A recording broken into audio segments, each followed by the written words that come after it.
Video पे 5-5 लाख रुपए charge करेंगे तेरे से, रुक जा।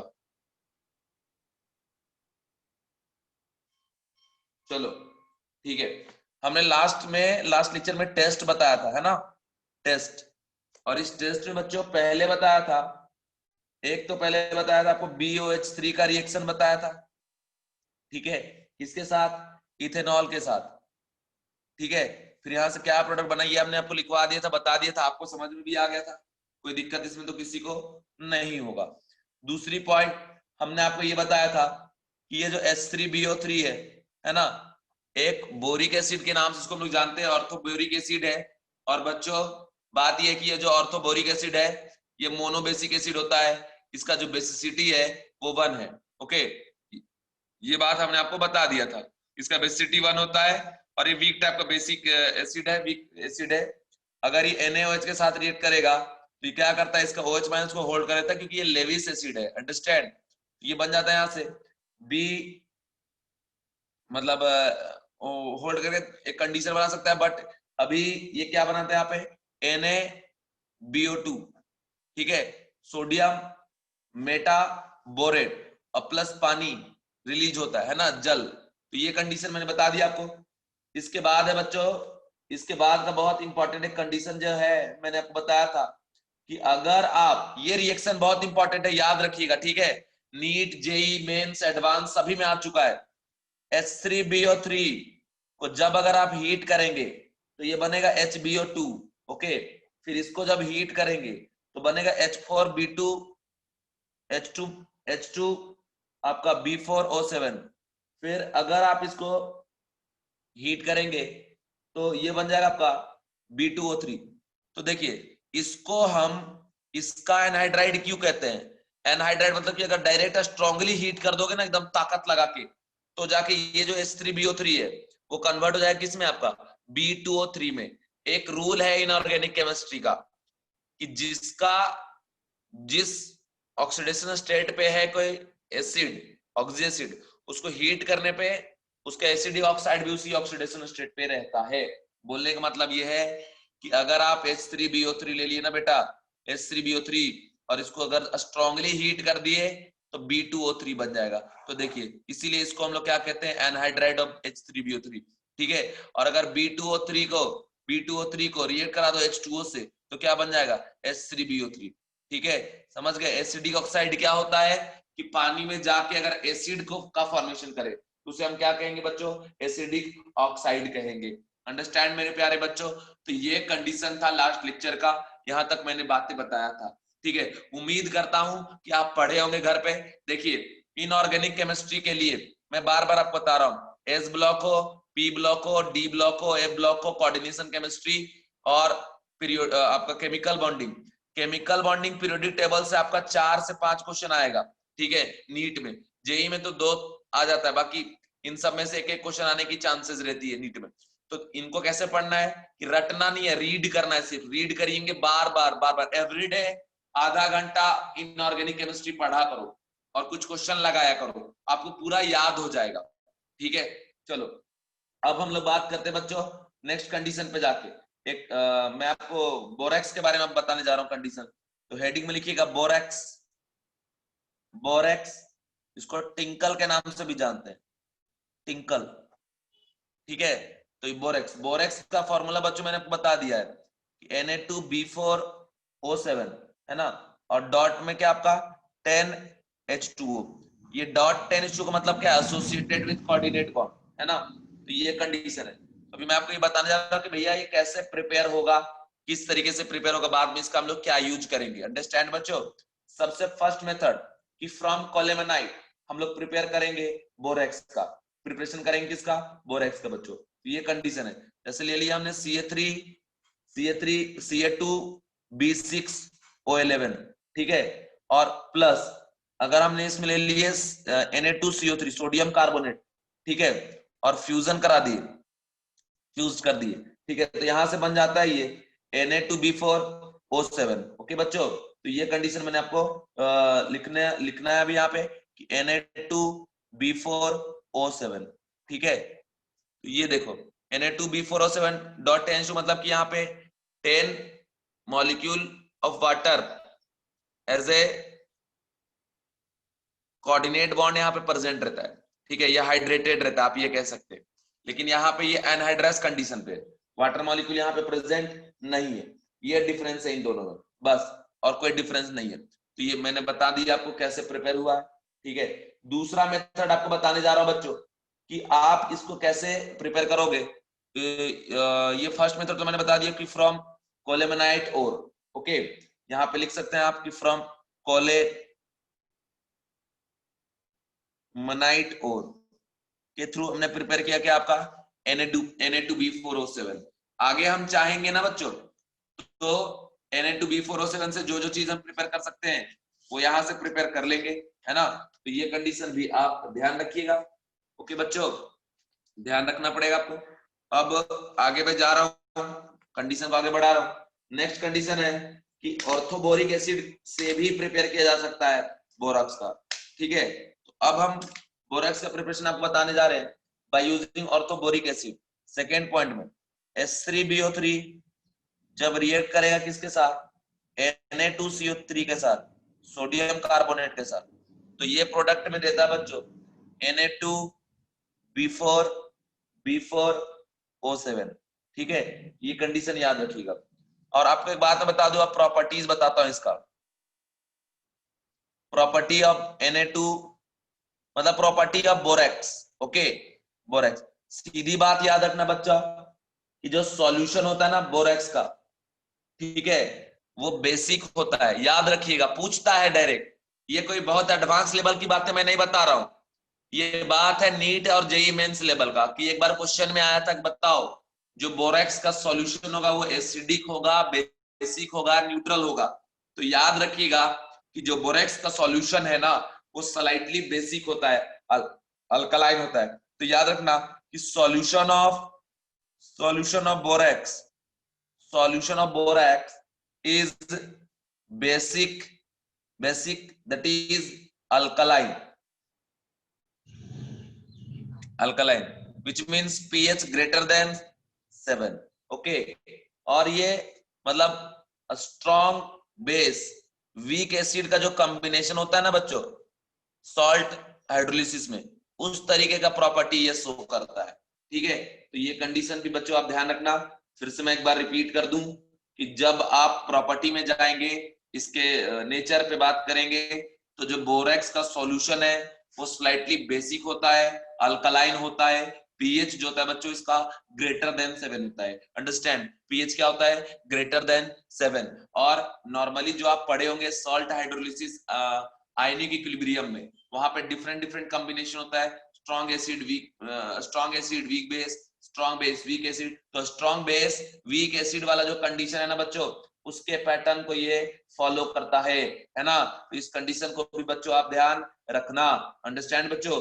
अब देखो आगे मैं एक और रिएक्शन बताने जा रहा हूं कि Na2B4O7 दैट इज बोरॉक्स के बोरॉक्स का यूज करके हम कैसे प्रिपेयर करेंगे ऑर्थोबोरिक एसिड, वो बताने जा रहा हूं। नेक्स्ट कंडीशन देखिए, इसके प्रॉपर्टी में क्या है कि जब आप Na2B4O7 ले लेंगे, इसमें अगर आप H2O ऐड कर देंगे, है ना, H2O ऐड कर देंगे, तब जाके क्या बन जाएगा बच्चों, सीधा सा यहाँ बन जाता है H3BO3 और NaOH। डायरेक्ट मैंने लिखा है, स्टेप वाइज नहीं, ठीक है। देखो ये Na प्लस यहाँ से निकलता है तो ये टूटता है आपका H प्लस और साथ में OH माइनस। ये जो OH माइनस है वो इसके पास चला जाता है, H प्लस इधर जाता है और ये फिर कन्वर्ट हो जाता है H3BO3 में, मतलब ऑर्थोबोरिक एसिड में। ओके बच्चों, ये कंडीशन आप ध्यान रखना, ठीक है। नेक्स्ट है आपका कि अगर H3BO3 को आपने हीट कर दिया 160 डिग्री पे, ठीक है, H3BO3 को अगर आपने हीट कर दिया 160 डिग्री पे, तो ये बन जाएगा H2B4O7,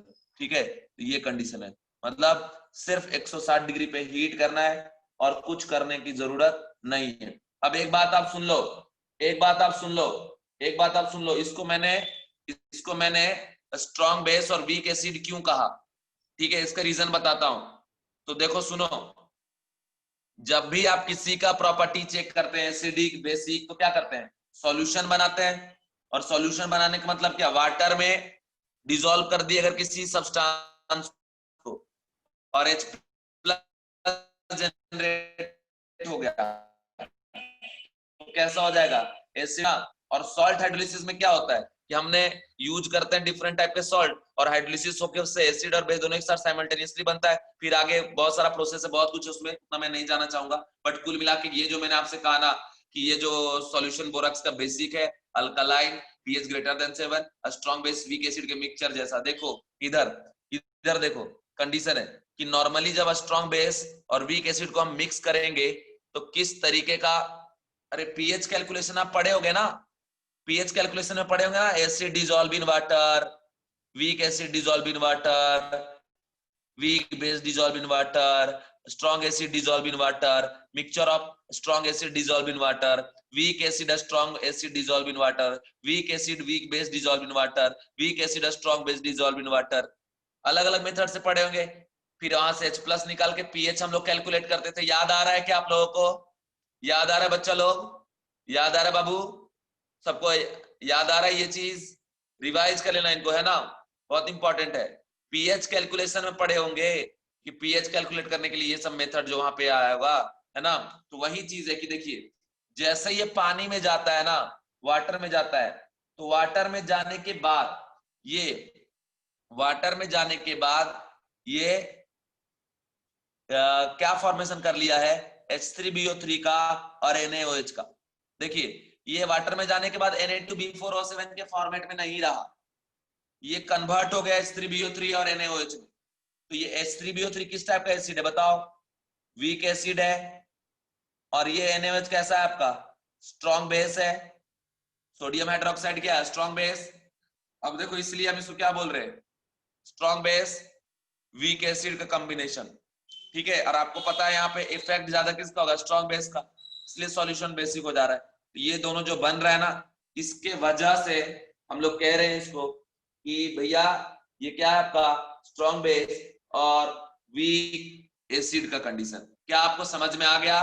give me answer please, give me answer please. जो मैं बताना चाह रहा था क्या आप सबको समझ में आ गया? खुशी आ गए बाबू, बहुत बढ़िया, खुशी आ गई, खुश होकर। चलो ठीक है। हम्म, खुशी हैप्पी हो आज आप? दुखी तो नहीं हो? खुशी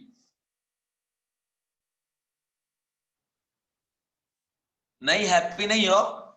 काहे बाबू, काहे हैप्पी नहीं हो? क्या प्रॉब्लम हो गया जो हैप्पी नहीं हो? हैप्पी हूं, अच्छा अच्छा अच्छा, ठीक है। आगे देखो नेक्स्ट कंडीशन, ये जो H3BO3 इसका स्ट्रक्चर तो मैंने ऑलरेडी आपको बता दिया, है ना। अब हम बताएंगे H2B4O7, ठीक है। अब अपने क्लास में जैसे मान लो ये सब चीज याद करना है ना, तो अपने क्लास में किसी बच्चे का अपने मन में निकनेम रख सकते हो। जैसे कसार का नाम रख दीजिए ऑर्थोबोरिक एसिड, है ना। तो ऐसे भी आप याद कर सकते हैं कि कसार is equal to orthoboric acid, है ना, जिसकी बेसिसिटी क्या है? 1। ठीक, तो आगे देखिए H2B4O7। अब इसका स्ट्रक्चर मैं बताता हूं, जरा ध्यान से देखो। बी बी बी बी ऐसे लिख दो, फिर हर एक बी को ओ से कनेक्ट करा दो, कनेक्ट करा दो, करवा दिए, ठीक है। रिंग बन गया, 1 2 3 4। अब देखिए यहाँ पे 2 हाइड्रोजन है, एक पे OH ऐसे लगा दो, दूसरे पे OH ऐसे लगा दो। अब बाकी जो बच्चा ये बी, इस बी के साथ ऐसे कनेक्ट करा दो। अब जरा चेक कर लो भैया, क्या चेक करो? Number 1 2 3 4, B4, 1 2, H2, 1 2 3 4 5 6 7। यह स्ट्रक्चर किसका हो गया बच्चों? H2B4O7 का। अंडरस्टैंड? स्ट्रक्चर ड्रॉ कर लीजिए। H2B4O7 का जो स्ट्रक्चर है, इस स्ट्रक्चर को ड्रॉ करिए जल्दी से, फिर मैं आगे बढ़ूंगा, है ना। ये आगे बढ़ूंगा, ध्यान रखना।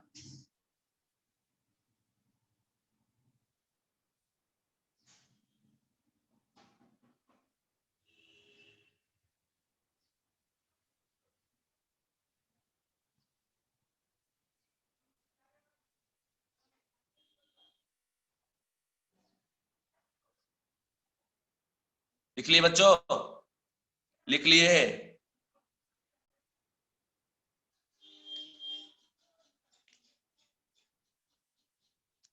Yes, yes yes yes yes yes yes.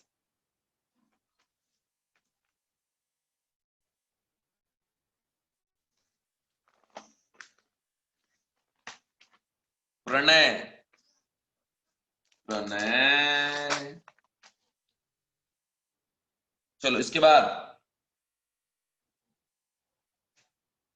इसके बाद जो आपको लिखाने जा रहा हूं ना, बहुत इंपॉर्टेंट है, structure of borax.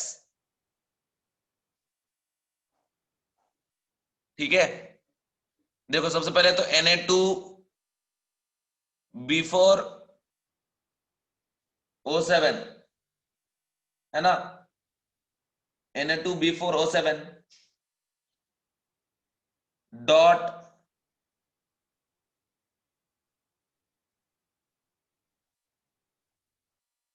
NH2O।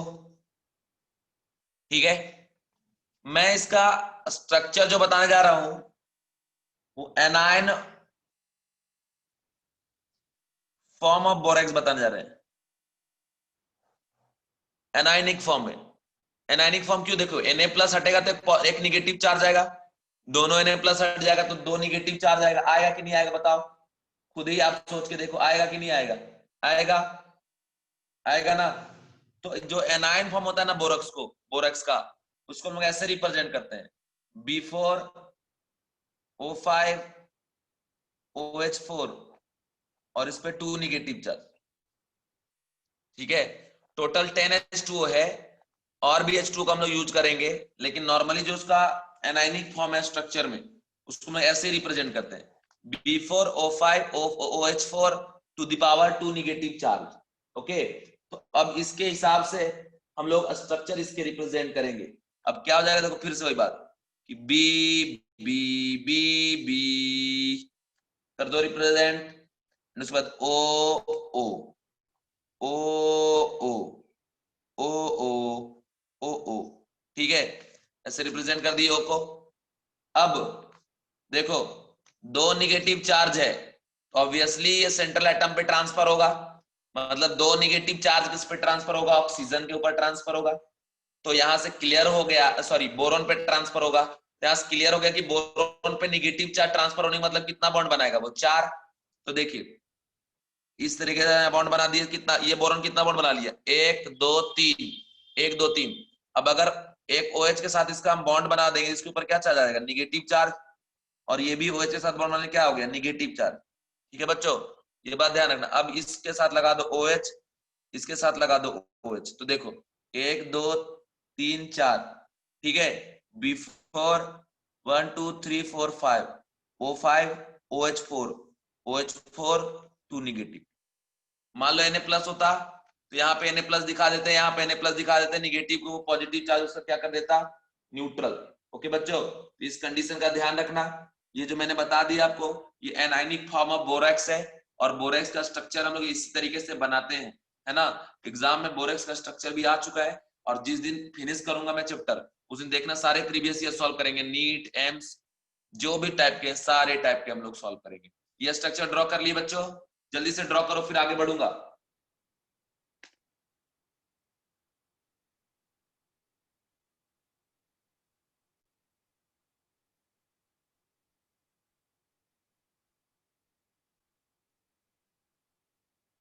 Structure draw कर लिए, जल्दी बोलो यार, जल्दी बोलो बाबू।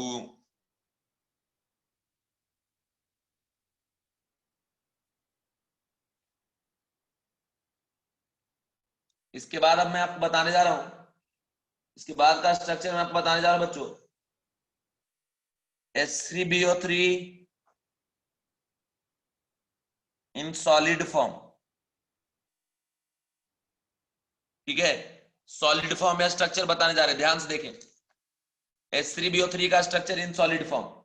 देखिए मैं आपको बता दूं, सॉलिड लिक्विड और गैस में क्या डिफरेंस है, कि जब मॉलिक्यूल दूर दूर रहते हैं तो गैस होता है, एक इंटरमीडिएट डिस्टेंस पे रहता है, तो लिक्विड होता है बहुत, जब क्लोज कॉम्पैक्ट हो जाता है, एक मॉलिक्यूल दूसरे मॉलिक्यूल के साथ किसी बॉन्ड के साथ बॉन्डेड हो जाएगा, तो क्या हो जाएगा, सॉलिड।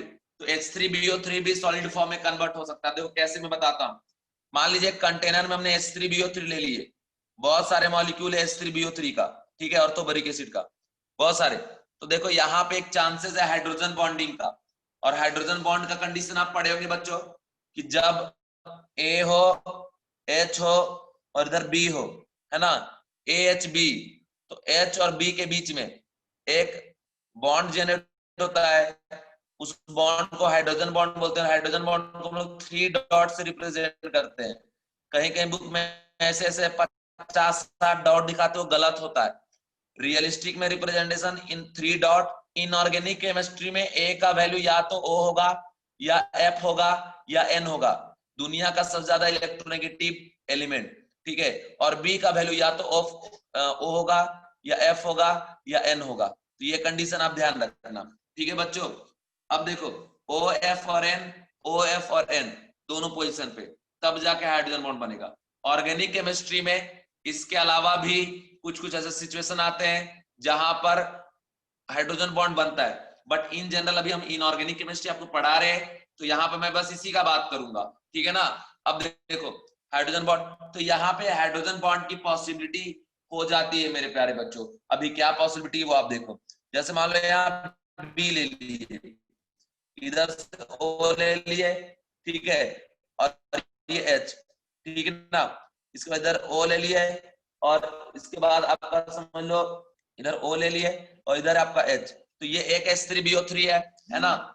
इसके बाद आप देखिए, मान लीजिए इधर से आ गया बी, ठीक है, इधर से आ गया बी, इसका ओ आ गया, ठीक। तो ये मान लो इधर से ऐसा एच है, इसके साथ ये क्या करेगा, हाइड्रोजन बॉन्ड बना लेगा। बनाएगा कि नहीं बनाएगा, बिल्कुल बनाएगा।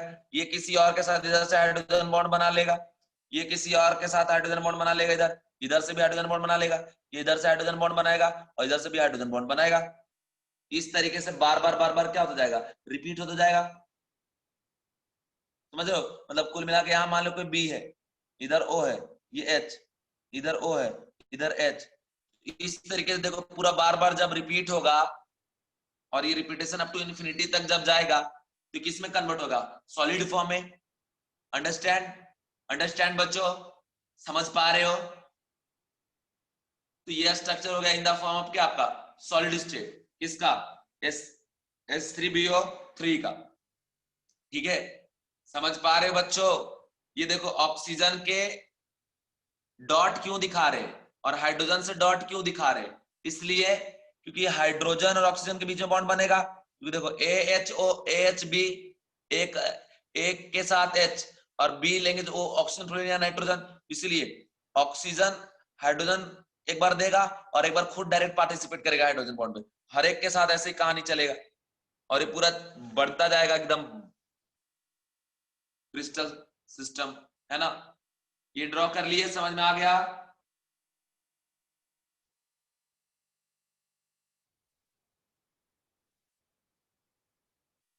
मैं लिख सकते हैं कि फॉर्म हाइड्रोजन बॉन्ड।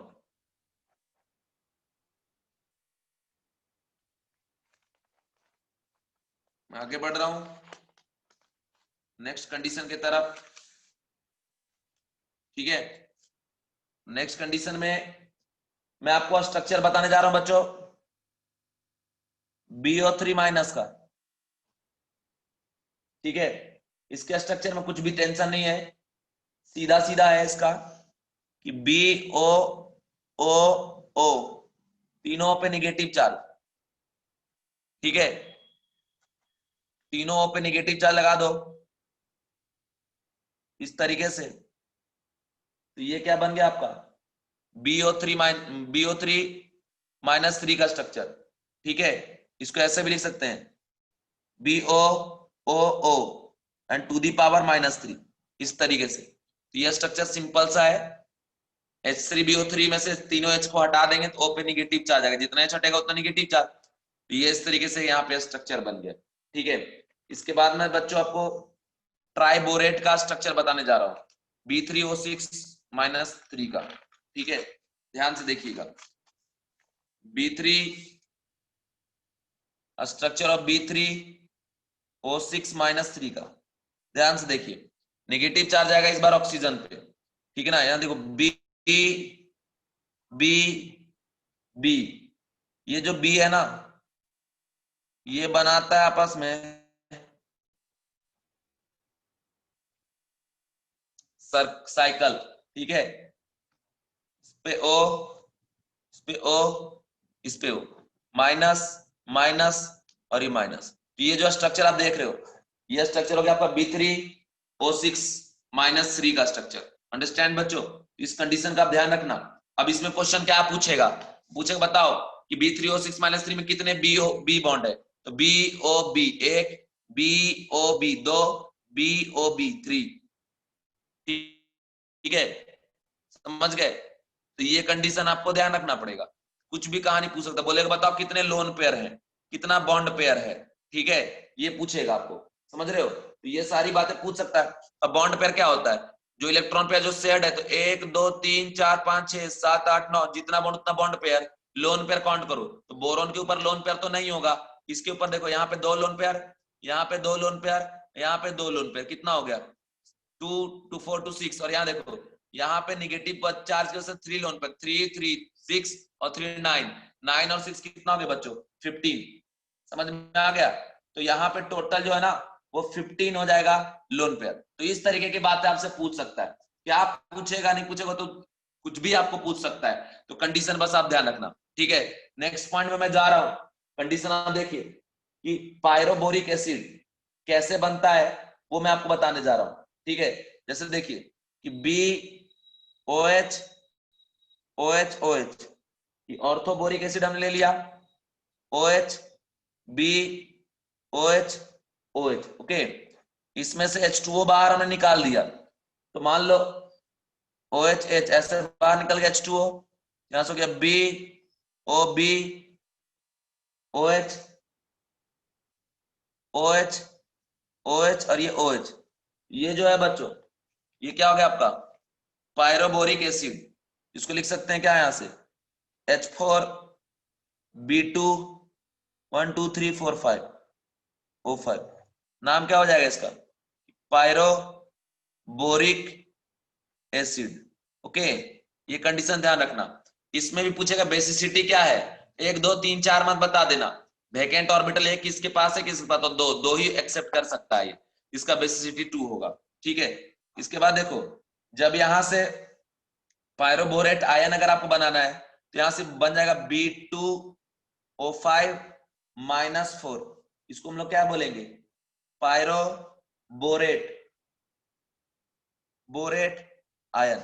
और एक कंसेप्ट आपको मैं बताता हूं, एक टेक्निक बताता हूं, सीधी बात याद रखिएगा कि जब भी एक एसिड से सारे H+ बाहर निकाल लोगे, उसके बाद जो एनाइन बनेगा, मेरी बात को जरा गौर से सुनिए, जब भी एक एसिड होगा, एक एसिड से सारे H+ बाहर निकाल लेंगे, सारे H+ बाहर निकालने के बाद जो इसका नाम वही नाम यहां लिख देंगे, ई का हटा के 8 लगा देंगे, ATE, सिंपल से। जैसे मान लो H2SO4 है ना, H2SO4 है, इसका नाम क्या है सल्फ्यूरिक एसिड। सल्फ्यूरिक से दोनों H+ बाहर निकाल लो, है ना, तो क्या बचेगा SO4 -2, तो सल्फ्यूरिक, रिक हटा के क्या लगाने बोले हमने आपको 8, तो नाम क्या जाएगा इसका सल्फेट। अगर ये है H3PO4, ये क्या है इसका नाम फॉस्फोरिक एसिड। यहां से तीनों H+ निकाल लो, जितना H+ है सारे निकाल दो। सारे निकालने के बाद अगर जो इक है, इक हटा के क्या लगा देंगे, इसको इसके पोजीशन पे क्या लगा देंगे 8, तो नाम क्या जाएगा इसका फॉस्फेट, ठीक है। इसी तरीके से देखिए, अगर कार्बोनिक है H2CO3, ये कार्बोनिक एसिड है, यहां से दोनों H+ बाहर निकाल दो, बचेगा CO3 -2, क्या नाम हो जाएगा इक हटेगा 8 लगेगा एंड में, ठीक है, तो नाम क्या जाएगा कार्बोनेट। उसी तरीके से ये है आपका बोरिक एसिड, ठीक है। मान लो ये था आपका पायरोबोरिक एसिड H4B2O5 पायरोबोरिक एसिड, तो यहां से जितने भी H+ है सब हटा दो, तो बच्चा B2O5 -4, इसका नाम क्या हो जाएगा पायरोबोरिक। इक से इक हटेगा 8 लगेगा, तो क्या हो जाएगा पायरोबोरेट, ठीक है। जैसे सुने होंगे क्लोरिक एसिड, तो क्लोरिक से H+ हटेगा तो नाम हो जाएगा क्या उसका क्लोरेट। जो भी ऐसा है इक वाला जो भी है ना, वहां से H+ जितने सब हटा दो तो बन जाएगा वो कैसा 8, तो रटना नहीं है। अब ये टेक्निक याद रखना है, कितना नाम रटोगे यार, समझे? तो ये चीज हो गया, ये बात समझ में आया कि ये जो मैंने बताया, ये जो बताया समझ में आ गया सबको? ये केमिकल बॉन्डिंग का टॉपिक है, इसलिए लिखवा नहीं रहा हूं, ठीक है, क्योंकि मैं भी तो ग्रुप 13 पढ़ा रहा हूं, ठीक है। ये समझ में आ गया बच्चों?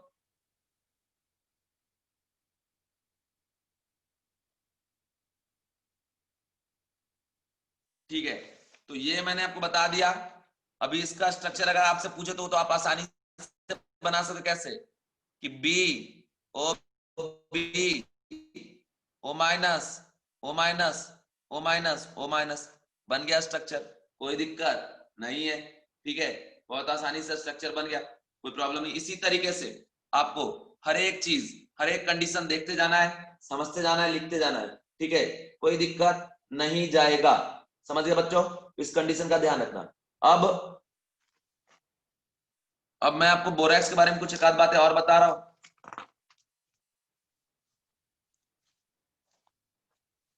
क्या कंडीशन होती है? कंडीशन पहले है, अगर आप B4O5 OH4 2 माइनस का यूज कर रहे थे, ये भी एक बोरैक्स ही है, इसमें अगर आप H2O ऐड कर दीजिए, आप ये कह सकते हैं कि H2O में अगर इसको ऐड कर दिए, है ना, H2O में अगर आप ऐड कर दिए तो यहां से ये बना लेगा BOH3 और प्लस BOH4 माइनस, ठीक है, दोनों 2 टाइम्स। बोलोगे सर ये 2 कैसे जनरेट हुआ? तो आप इस स्ट्रक्चर में आ जाइए। ये जो स्ट्रक्चर है बोरेक्स, कहां गया, इधर, ये देखो, ये 4 बॉन्ड बनाए वाले सिचुएशन पे, ये 4 बॉन्ड बनाए वाले,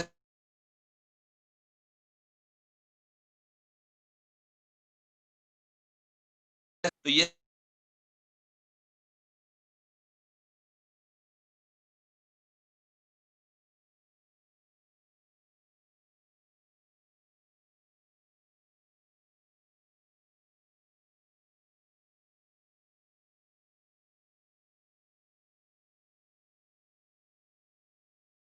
क्या बोलते हैं, बफर सॉल्यूशन, है ना, बफर सॉल्यूशन। तो इसलिए कंडीशन क्या आप इसमें रखेंगे याद, कि ये जो है, ये बोराक्स को हम लोग एज ए बफर यूज कर सकते हैं। अब बफर क्या होता है, जिसका पीएच या पीओएच स्लाइटली एसिड या बेस डालने पे, ओके, तो यहां पे हम लोग लिख सकते हैं कि borax borax is used as buffer, buffer, ठीक है।